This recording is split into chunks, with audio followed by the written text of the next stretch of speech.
Dear students, आज हम transport and storage of dioxygen chapter में transport of carbon dioxide, regulation of DPG और haemoglobin molecule की जो अबनॉर्मेलिटीज़ हैं उनको हम डिस्कस करने वाले हैं। तो सबसे पहले हम स्टार्ट करते हैं transport of carbon dioxide. Generally हम जानते हैं कि हीमोग्लोबिन मॉलिक्यूल ऑक्सीजन गैस को ट्रांसपोर्ट करता है लंग्स से टिश्यूज़ लेवल पर, और साथ में ये जो टिश्यूज़ लेवल पर जो CO2 गैस रिलीज़ की जाती है इसको लंग्स लेवल पर ट्रांसपोर्टेशन का काम करता है। ऑलमोस्ट 15% जो टोटल CO2 है ये हीमोग्लोबिन के साथ बाइंड होती है, बाकी की CO2 ब्लड में अब्जॉर्ब कर ली जाती है और फर्दर ये लंग्स लेवल पर ट्रांसपोर्ट की जाती है। तो सबसे पहले हम बात करते हैं कि जो CO2 गैस रिलीज़ हुई है ऑक्सीडेटिव प्रोसेस के थ्रू, ये H2O मॉलिक्यूल के साथ मिलकर कार्बोनिक एसिड फॉर्म करती है, और ये प्रोसेस है, ये जो रिएक्शन है वो कार्बोनिक एनहाइड्रेज एंजाइम की प्रेजेंस में होती है। फर्दर जो कार्बोनिक एसिड फॉर्म हुआ है ये बाइकार्बोनेट और प्रोटॉन में डिसोशिएट हो जाता है, और यहाँ पर जो डिसोसिएशन के कारण जो प्रोटॉन्स फॉर्म हुए हैं इनके कारण ब्लड में एसिडिटी बढ़ने की संभावना रहती है। तो इस प्रॉब्लम को समाप्त करने के लिए हीमोग्लोबिन मॉलिक्यूल दो प्रोटॉन को अपने साथ बाइंड कर लेता है और इनको लंग्स लेवल पर लेकर जाता है। इस डायग्राम में पूरा का पूरा प्रोसेस है वो शो किया गया है। सबसे पहले हम बात करते हैं कि जो क्रेब्स चक्कर के दौरान जो CO2 गैस इवॉल्व हुई है ये H2O मॉलिक्यूल के साथ कार्बोनिक एनहाइड्रेज एंजाइम की प्रेजेंस में कार्बोनिक एसिड फॉर्म करती है, और फर्दर ये डिसोशिएट होता है इनटू बाइकार्बोनेट आयन और प्रोटॉन। अब यहाँ पर हम बात करें बोर्स इफेक्ट की बात करते हैं। तो बोर्स इफेक्ट एक्चुअल है क्या कि जो हीमोग्लोबिन मॉलिक्यूल जो ऑक्सीजनेटेड फॉर्म में है, R फॉर्म में है, ये टिश्यूज़ लेवल पर जब आता है तो यहाँ पर CO2 गैस का पार्शियल प्रेशर वो बहुत ज़्यादा होता है, और इस CO2 गैस के अधिक पार्शियल प्रेशर के कारण हीमोग्लोबिन की ऑक्सीजन के प्रति जो बाइंडिंग एफिनिटी है, जो बाइंडिंग कैपेसिटी है, ये डिक्रीज हो जाती है। इस प्रोसेस को या इस फिनोमेना को हम बोर्स इफेक्ट के नाम से जानते हैं। फर्दर हम बात करें यहाँ पर जो प्रोटॉन्स रिलीज़ किए गए हैं ये हीमोग्लोबिन के साथ बाइंड होते हैं और बफर स्टेट इनके द्वारा हीमोग्लोबिन के द्वारा फॉर्म की जाती है ताकि ब्लड की एसिडिटी है वो अनावश्यक न बढ़ पाए, और फर्दर ये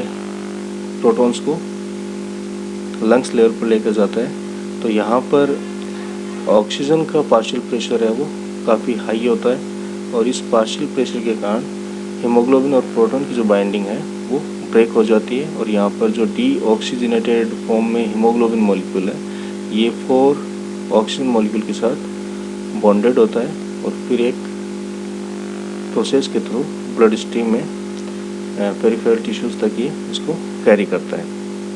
यहाँ पर हम बात करें कि जो बाइकार्बोनेट आयन है ये यहाँ से हीमोग्लोबिन के द्वारा जो रिलीज़ किए गए प्रोटॉन्स हैं इनके साथ बाइंड होकर कार्बोनिक एसिड फॉर्म करता है, और ये carbonic acid carbonic anhydrase enzyme के प्रेजेंस में CO2 गैस और H2O में डिसोशिएट हो जाता है। यहाँ पर CO2 गैस एक्सहेल्ड कर दी जाती है। इस प्रोसेस को जिसमें CO2 गैस है वो एक्सहेल की जाती है, इसको हम हेल्डेंस इफेक्ट के नाम से जानते हैं। अब हम बात करें कि इससे पिछले वाले वीडियोज़ में हमने डिस्कस किया था कि जो हीमोग्लोबिन की T फॉर्म है, एक टेंस फॉर्म होती है, एक रिलैक्स्ड फॉर्म होती है। तो टेंस फॉर्म होती है ये टेंस फॉर्म डीऑक्सीजनेटेड होती है, और यहाँ पर जो हीमोग्लोबिन की पॉलीपेप्टाइड चेन्स हैं इनके बीच में साल्ट ब्रिजेस बने हुए होते हैं, और ये फॉर्म जब ऑक्सीजनेटेड होती है जब ऑक्सीजन इसके साथ हीमोग्लोबिन के साथ बाइंड होता है तो ये साल्ट ब्रिजेज हैं वो ब्रेक हो जाते हैं, और इस ब्रेकिंग के कारण जो प्रोटॉन्स हैं वो रिलीज हो जाते हैं।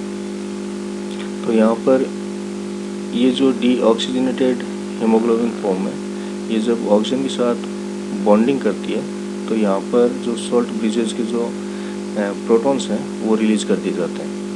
फर्दर हम बात करें कि हीमोग्लोबिन ऑक्सीजनेटेड फॉर्म में यहाँ पर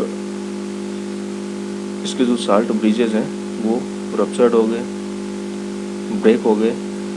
अब ये ऑक्सीजन मॉलिक्यूल रिलीज करने के बाद में डीऑक्सीजनेटेड फॉर्म में कन्वर्ट हो जाता है, टी फॉर्म में कन्वर्ट हो जाता है, और टी फॉर्म में कन्वर्ट होने के साथ ही जो सॉल्ट ब्रिज ब्रेक हुए हैं ये रीफॉर्म होते हैं, रिकन्स्ट्रक्ट होते हैं, और यहाँ पर जो रिक्वायर्ड प्रोटॉन्स हैं वो इस प्रोसेस के द्वारा प्रोवाइड करवाए जाते हैं।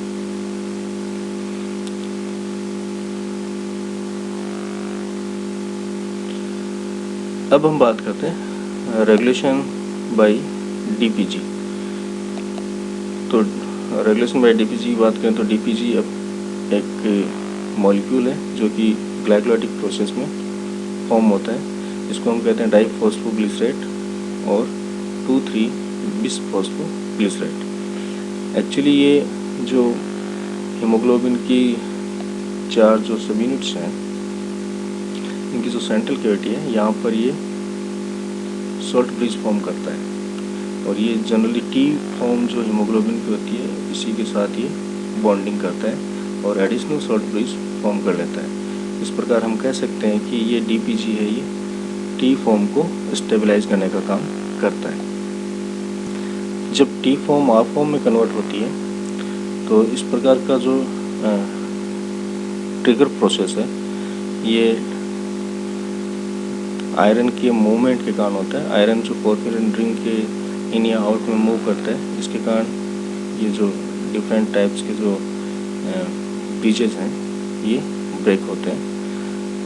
और इस प्रकार की जो ट्रिगर प्रोसेस है इसमें स्टेरिक और इलेक्ट्रोस्टैटिक फैक्टर्स है वो मीडिएटर का काम करते हैं, और जनरली यहाँ पर जो फ्री एनर्जी होती है इस प्रोसेस में वो होती है 3000 कैलोरी पर मोल।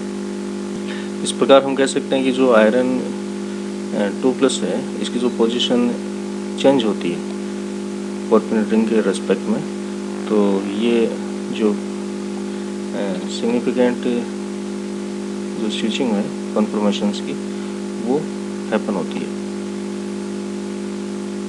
और इस प्रकार की जो पोजीशन चेंज प्रोसेस है ये जो बायोलॉजिकल फंक्शंस होते हैं इनको इफेक्ट करती है। यहाँ पर डायग्राम में शो किया गया है कि डीपीजी है ये जो 4 सब यूनिट्स हैं हीमोग्लोबिन की, इनके साथ सेंट्रल कैविटी में बाइंड करती है, सॉल्ट ब्रिज फॉर्म करती है। फर्दर हम बात करें म्यूटेंट ह्यूमन हीमोग्लोबिन की, तो जो जीन्स होते हैं वो प्रोटीन सिंथेसिस की सारी की सारी इंफॉर्मेशन जीन्स में होती है। तो ये एक तरह से हम कह सकते हैं किसी भी कंस्ट्रक्शन का एक ब्लूप्रिंट होता है, एक सॉफ्टवेयर होते हैं जो कि इंफॉर्मेशन है वो डिलीवर करने का काम करते हैं, और फर्दर इनके द्वारा जो प्रोटीन्स हैं एमिनो एसिड्स हैं वो प्रोटीन्स है वो सिंथेसाइज होती है, और इस प्रोसेस में जो एमिनो एसिड सीक्वेंस है वो काफ़ी इंपॉर्टेंट होती है। यदि एमिनो एसिड सीक्वेंस है वो चेंज हो जाए तो हीमोग्लोबिन का जो फंक्शन है वो बदल जाता है, और इस प्रकार की जो कंडीशन है ये जो जीन म्यूटेशन के कारण होती है, इस प्रकार की कंडीशन को हम हीमोग्लोबिनोपैथी के नाम से जानते हैं। अब हम बात करते हैं डिफरेंट म्यूटेंट वेरिएंट्स की। तो सबसे पहले हम बात करें कि यदि टायरोसिल जो रेजिड्यूज है ये प्रॉक्सिमल और डिस्टल रेजिड्यूज को रिप्लेस कर दे अल्फा बीटा चेन के, तो आयरन है वो 3+ ऑक्सीडेशन स्टेट में स्टेबल हो जाता है, और इसके फिनोलेट एनायन के साथ में ये एक आयनिक कॉम्प्लेक्स बनाता है, और फर्दर ये ऑक्सीजन बाइंड करने का काम नहीं कर सकता। इसको हम बोलते हैं मेथमोग्लोबिनेशन। एनीमिया। और फर्दर हम बात करें अल्फा चैन हीमोग्लोबिन एम वेरिएंट्स में, तो यहाँ पर RT इक्विलिब्रियम जो हीमोग्लोबिन की फॉर्म्स हैं, इनमें ये T फॉर्म को फेवर करता है। और T फॉर्म हम जानते हैं कि डी ऑक्सीजनेटेड फॉर्म होती है, तो यहाँ पर ऑक्सीजन की एफिनिटी है वो रिड्यूस्ड हो जाती है, और इसके कारण जो बोर इफेक्ट है वो यहाँ पर एब्सेंट होता है। हम बीटा चैन हीमोग्लोबिन एम वेरिएंट्स की बात करें, तो इनमें जो RT स्विचिंग है वो एग्जिबिट होती है, और बोर इफेक्ट है वो प्रेजेंट होता है। फर्दर हम बात करें कि जो इस प्रकार के म्यूटेशंस हो जो R फॉर्म को फेवर करें, तो R फॉर्म एक ऑक्सीजनेटेड फॉर्म है, और ये शो करता है कि R फॉर्म को यदि फेवर करता है तो हीमोग्लोबिन की जो ऑक्सीजन के साथ बाइंडिंग कैपेसिटी है या एफिनिटी है वो बहुत ज़्यादा होती है, और इसके कारण ये प्रॉपर वे में ऑक्सीजन है वो डिलीवर नहीं कर पाता टिश्यूज़ में। तो इस प्रकार जो कंडीशन जो बनती है उसको हाइपोक्सिया कहते हैं, और ये पॉलीसिथेमिया में कन्वर्ट हो जाती है। इसके बाद हम बात करते हैं थैलेसीमिया की। यदि अल्फा और बीटा थैलेसीमिया चेन्स हीमोग्लोबिन की रिड्यूस हो जाए तो इसका रिजल्ट होता है एनीमिया। सिकल हीमोग्लोबिन की बात करें तो जो बीटा चैन है हीमोग्लोबिन की, जिसकी जो 6th पोजीशन पे जो ग्लूटामिक एसिड है ये वेलिन के द्वारा रिप्लेस कर दिया जाता है। 6th पोजीशन का जो ग्लूटामिक एसिड है वो वेलिन के द्वारा रिप्लेस कर दिया जाता है, और इस रिप्लेसमेंट के कारण जो दो negative charge hydrophilic side chain होती है वो दो अनचार्ज हाइड्रोफिलिक साइड चेन के द्वारा रिप्लेस्ड हो जाती है। थैंक यू स्टूडेंट्स, आज के लिए इतना ही, बाकी हम नेक्स्ट वीडियो में स्टडी करेंगे।